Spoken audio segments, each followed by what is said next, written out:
कैसे हैं सब लोग, कितना सब लोग अच्छे हैं जी। मैं खाना ले रहे हूँ, बेटा ना भट साला आप देख रहे हो ना सारा चल रहा है। इसी के साथ साथ बाज़ार कुछ 360 के लेवल में बंद हुआ है।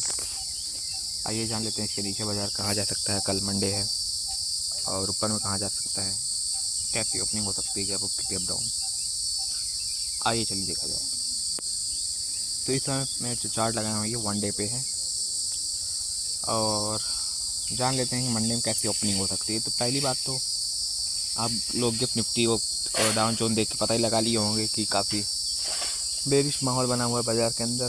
क्यों बना हुआ है ये उस पर बात कर लीजिए। सबसे पहले तो आपको पता चला होगा कि इस समय ईरान ने अटैक कर दिया है कुवैत पे कुछ ड्रोन से अपने एयरपोर्ट के पास।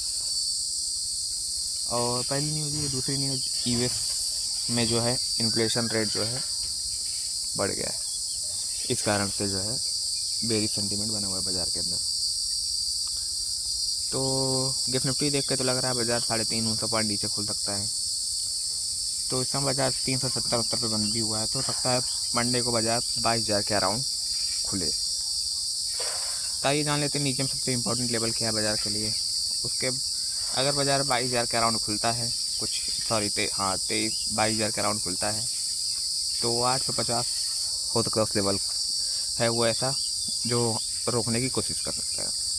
लेकिन अगर बाज़ार 850 के नीचे खुलता है तो 850 एज ए रजिस्टेंस बन सकता है बाज़ार के लिए। अगर इसके ऊपर खुलता है तो 850 का अगर बाज़ार लेवल तोड़ता है तो बाज़ार नीचे आ सकता है, दिख रहा है जो 500 की ओर। और अगर 800 के नीचे खुलता है तो 850 एज ए रेजिस्टेंस और 500 एज ए सपोर्ट हो सकता है मंडे और ट्यूसडे के लिए। बाज़ार में काफ़ी बेरिश सेंटीमेंट बना हुआ है, जितना ऊपर बच कर ट्रेड करिए और जितना ऊपर एक्सट्रीम से ट्रेड पकड़िए। तो न्यूज़ के हिसाब से तो लग रहा है काफ़ी गैप डाउन ओपनिंग हो सकती है। 1.5% के अराउंड बाजार नीचे खुल सकता है, मोटा मोटा 300 पॉइंट। और अगर इसके यहाँ बाजार खुलता है तो उसके बाद फिर हम डाटा जैसा बनेगा एलटीपी, मतलब एलटीपी के अंदर उसके हिसाब से ट्रेड करने की कोशिश करी जाएगी। तो बाज़ार के लिए ये हमारा लेवल हो चुका है। इतना तो कंफर्म फ्लैट ओपनिंग नहीं होगी, या तो स्लाइड गैप डाउन या तो अच्छा गैप डाउन खुल सकता है। और आरबीआई पॉलिसी में जो रेपो रेट थी वो भी न्यूट्रल आई है, जैसा कि आपको पता ही होगा। तो उसका कुछ खास इम्पैक्ट नहीं है बाज़ार पे।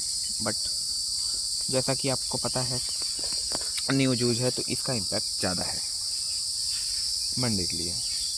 और आप सब देख सकते हैं ग्लोबल मार्केट के साथ साथ क्रूड ऑयल भी गिरे जा रहा है। लेकिन ऐसा होता नहीं, जब ग्लोबल मार्केट मतलब जब गिरते हैं गोल्ड, सिल्वर, बिटकॉइन तो ये सब बढ़ते हैं।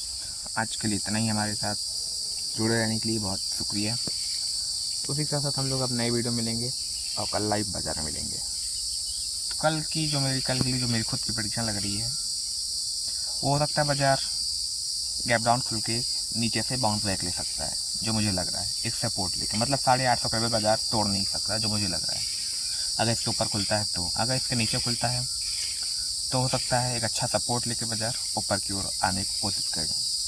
ये तो हम लोग टेक्निकली बात कर लिए हैं, सपोर्ट और रेजिस्टेंस निकाल लिए हैं, लेकिन डाटा के हिसाब से जहाँ पर बनेगा एलटीपी में हो सकता है वहीं कहीं से एक बॉटम उठा लेकर बाज़ार ऊपर की ओर आ सकता है। पूरा रिकवर तो नहीं कर सकता, इतना नहीं कर सकता, लेकिन 100-150 पॉइंट तक की रिकवरी आ सकती है ऊपर के लिए। मतलब कि नीचे अगर बाज़ार आता है, खुलता है तो उसको थोड़ा और नीचे आने दीजिए, थोड़ा सपोर्ट वपोर्ट के पास, फिर वहाँ से आप ट्रेड बनाने की कोशिश करिए। ये अभी काफ़ी बड़ा रहेगा मंडे के लिए, तो उसको भी देख के चलिएगा। धीमे धीमे अगर नीचे आए तो समझ लीजिएगा प्रेशर बाज़ार में ऊपर का है। लेकिन मैं इसलिए बोल रहा हूँ बाज़ार मंडे को बाउंस बैक ले सकता है नीचे से, क्योंकि देख सकते हैं कि आप क्रूड ऑयल भी गिरा हुआ है, गोल्ड भी गिरा हुआ है, दोनों एक साथ गिरे हुए हैं। तो भले बाज़ार में न्यूज़ है एक अच्छा गैप डाउन खोल सकता है, लेकिन खोलने के बाद जो है इंडिकेशन बाज़ार के लिए बुलिश व्यू दे रहा है धीमे धीमे। तो उसके हिसाब से मुझे लग रहा है कि मंडे का बाज़ार बाउंस बैक ले सकता है नीचे से सपोर्ट लेकर। तो अगर बाउंस बैक ले, एक्सट्रीम मिले एलटीपी से, तो ट्रेड बनाने की पूरी कोशिश करिए। उसी के साथ साथ थैंक यू।